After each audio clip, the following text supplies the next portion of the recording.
नमस्कार, मैं दिनेश गुप्ता आप सबको रामायण अनकही अनसुनी में बहुत बहुत स्वागत करता हूँ। अभी सुग्रीव को सुन रहे हैं आप। रामायण के जो एक पात्र है सुग्रीव, उसको आप सुन रहे हैं। इससे पहले आपने एक एपिसोड उनका सुना, भाग 1। अभी भाग 2 में आपके समक्ष सुग्रीव को लेकर के उपस्थित हूँ। राम जी पहुँचते हैं वहाँ पर पंपासर, और हनुमान जी उनके पास उपस्थित होते हैं विप्र के वेश में, और राम जी और हनुमान जी में वार्ता होती है।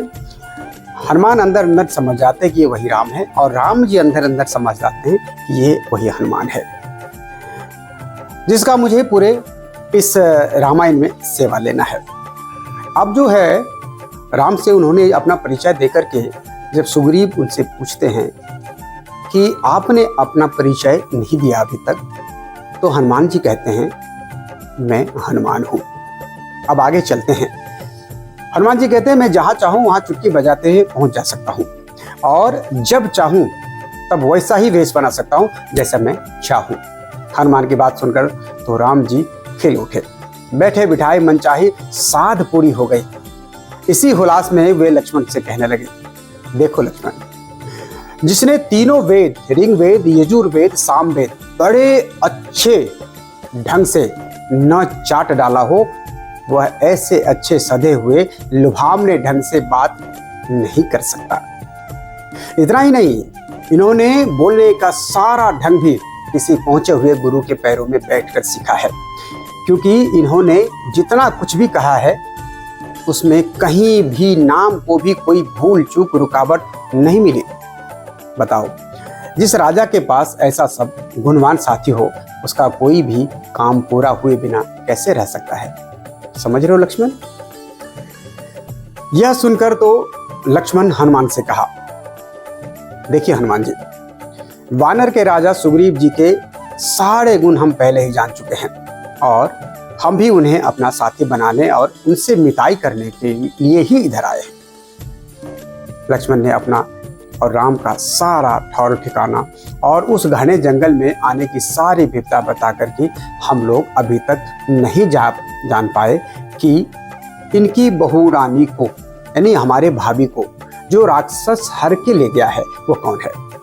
समझ रहे हो हनुमान? हम लोग अभी तक नहीं जान पाए कि जो राक्षस हर करके ले गया है वो किधर लेके गया है, कौन है वो वास्तव में, और रहता कहाँ है। श्राप से राक्षस बने हुए एक गंधर्व ने हमें बताया कि सुग्रीव ही उस राक्षस का नाम धाम बता सकेंगे, इसलिए हम सुग्रीव से मिताई करना चाहते हैं और हम इधर आए हैं। इससे पीछे शबरी भी मुझे मिली थी, सबरी नाम की एक वेली आश्रम में मुझे मिली थी। उनसे मुझे बहुत सारे स्नेह प्यार हम दोनों को मिला, और उन्होंने भी बताया कि आपकी समस्या का समाधान सुग्रीव पंपासर पर्वत पर अपने 4 वानरों के साथ जो रह रहे हैं वही करेंगे। तो हम इसलिए आए हैं। सुग्रीव के बारे में मुझे सब कुछ पता है हनुमान जी। अब हमें आगे का रास्ता बताएं कि यह हमारी समस्या का समाधान अब कैसे होगा। उनकी सारी व्यथा सुनकर राम से हनुमान कहने लगे, देखिए राजकुमारों, आप भी किसी साथी के फेरे में है, और सुग्रीव भी आप ही जैसे सुरमाओं से हाथ मिलाने को तरस रहे हैं। उन्हें भी उनके भाई बाली ने ढकियाकर, खिसकाकर, घिसटाकर बाहर मार भगाया है। इतना ही नहीं, वह उनके घरणी को, यानी उनकी पत्नी को भी घर में डाले बैठाया है। आपकी बहुरानी टोह लगाने में सुग्रीव जी जी जान लगा देंगे, और जी जान से आपका हाथ बटाएंगे। यह कहकर हनुमान उन दोनों सुरमाओं को झटपट अपने कंधों पर बिठाना चाहा और सुग्रीव के पास ले जाना चाहा, पर राम ने मना कर दिया, नहीं वत्स, आप जो हैं चले, आगे आगे चले, हम पीछे पीछे आपके साथ चलते हैं। हनुमान ने कहा, राजकुमारों, यह रास्ता बहुत कठिन है, ऊपर चढ़ना है हमें, बहुत देर हो जाएगी, सूर्य अस्त होने का समय आ गया है, अतः मैं चाहता हूं मेरे कंधे पर बैठे और हम लेकर के आपको वहां पर पहुंचे। लक्ष्मण थोड़ा मुस्कुराए, कहा, अच्छा, हम दोनों के भार आप उठा लेंगे। हनुमान ने कहा, आप मुझे अवसर तो दें। और राम मुस्कुराए। राम तो उनकी ताकत को जानते थे, सब कुछ को जानते थे। राम मुस्कुराए और कहा, ठीक है, और झटपट हनुमान ने अपने कंधे पर राम और लक्ष्मण को बिठा लिया और खट खट करते हुए झटपट ऋषिमुख पहाड़ पर ले जा उतरा, फटाफट ले जा उतरा। राम और लक्ष्मण को वहां बैठाकर हनुमान मलय पहाड़ पर जाकर सुग्रीव को उनके पास बुला लाए और राम लक्ष्मण के उधर आने की सारी बातें कह सुनाया और कहा कि ये आपसे मित्रता करना चाहते हैं। यह सुग्रीव, यह बाली के भेजा हुआ कोई दूत नहीं है, यह आपसे मित्रता करना चाहते हैं, आपको हमजोली और पक्का साथी बनाना चाहते हैं। राम और सुग्रीव दोनों आमने सामने थे, एक दूसरे को देख रहे थे। सुग्रीव हिम्मत नहीं कर पा रहे थे कि राम के निकट जाऊं। राम के बारे में जब हनुमान ने उनकी बड़ाई किया था सुग्रीव के पास, सुग्रीव आह्लादित हुए जा रहे थे। राम ने इस माहौल को देखा, भांफा और खुद ही झट से आगे बढ़े और सुग्रीव को दोनों हाथ मिलाकर उनके अपने छाती से खींच लगाया, छाती से गले लगा लिया। तब हनुमान कहने लगे कि आप दोनों की मित्रता पक्का जब होगा जब आप दोनों अग्नि की साक्षी मानकर एक दूसरे को अपनाने का वचन देंगे। राम मुस्कुराए और इशारा किया। तभी हनुमान जी तुरंत गए और पत्थर से घिस करके फटाक से आग जलाया और आग जला करके दोनों को बीच में रख दिए। राम जी आग को साक्षी देखकर, आग को साक्षी मानकर और सुग्रीव दोनों ने आग को साक्षी माना और सुख दुख में सच्चा और पक्का साथी बनने का एक दूसरे को वचन दिया और सच्चा और पक्का साथी बन गया।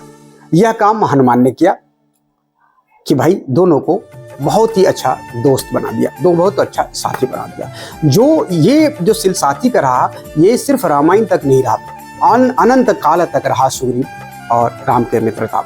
इसका प्रसंग बहुत अच्छा आता है रामायण के बाद भी, जब रामचंद्र जी अयोध्या आकर के अपने राज गद्दी संभाल लेते हैं। उसके बावजूद भी बहुत सारी कहानियां हैं जब सुग्रीव हनुमान जी के अयोध्या आते थे, गए थे, जनकपुर गया, बहुत सारी ऐसी कहानियां हैं। लेकिन वहीं से एक दूसरे के ऊपर भरोसा करके दोनों को एक दूसरे की सहायता की भी जरूरत थी, इसलिए पक्के साथी दोनों बने। यह सब हो चुकने पर सुग्रीव ने उन्हें बताया कि मेरे बड़े भाई बाली ने मुझे मारकर, छेद कर, धकिया कर मुझे घर से बाहर खदेड़ भगाया और वह मेरी घरणी को भी हथिया कर बैठ गया है, यानी कि उसको कब्जा करके बैठ गया, हरण करके बैठ गया है। उसी के डर से मैं मारा और दिन रात उचकुचाता, घबराया और चकचकाता हुआ यहाँ लुक छिप कर जैसे तैसे दिन काट रहा हूँ। अब आप ही मेरी जान बचाएं तो बचे, अन्यथा इसी तरह से मेरा जीवन कट जाएगा।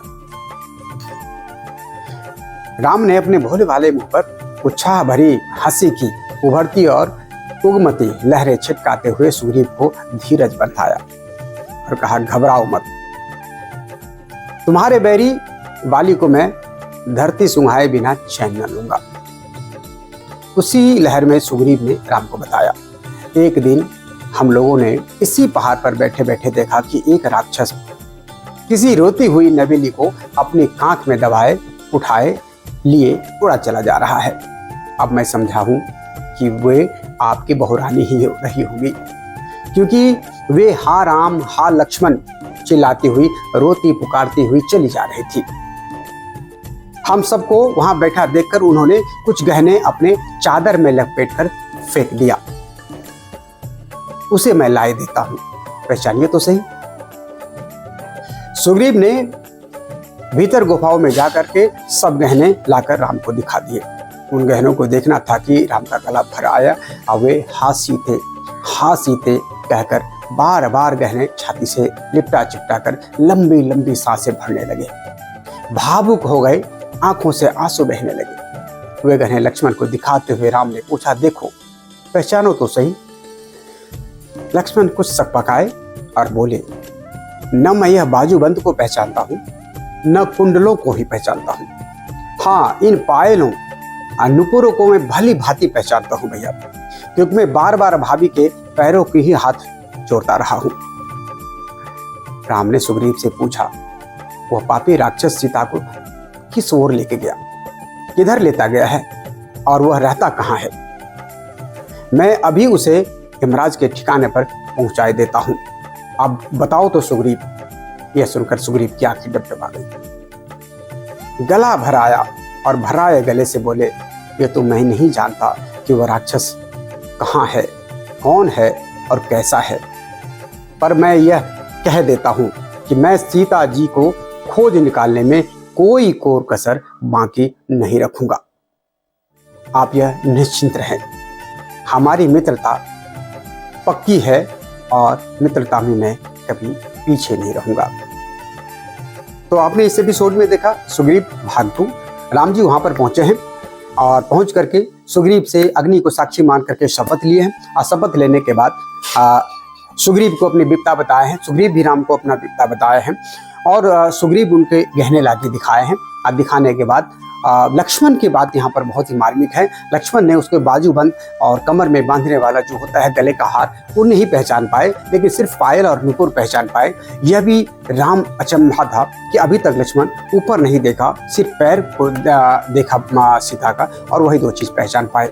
और आगे के एपिसोड में सुग्रीव प्रतिज्ञा लेता है कि मैं सीता के खोज में कोई कसर नहीं छोड़ूंगा। तो भी आगे के एपिसोड में इससे भी रोचक कथा आएगा। आप हमारे साथ बने रहिए। पूरे वीडियो देखने के लिए सत्य सनातन को सब्सक्राइब कीजिए, लाइक कीजिए, शेयर कीजिए और कमेंट्स के माध्यम में हमें अपना सुझाव दीजिए। बहुत बहुत धन्यवाद। लिंक डिस्क्रिप्शन में है, आप उस पर क्लिक करके हमारे चैनल को सब्सक्राइब कर सकते हैं, लाइक कर सकते हैं, कमेंट्स कर सकते हैं और फॉरवर्ड भी कर सकते हैं। बहुत बहुत धन्यवाद। नमस्कार।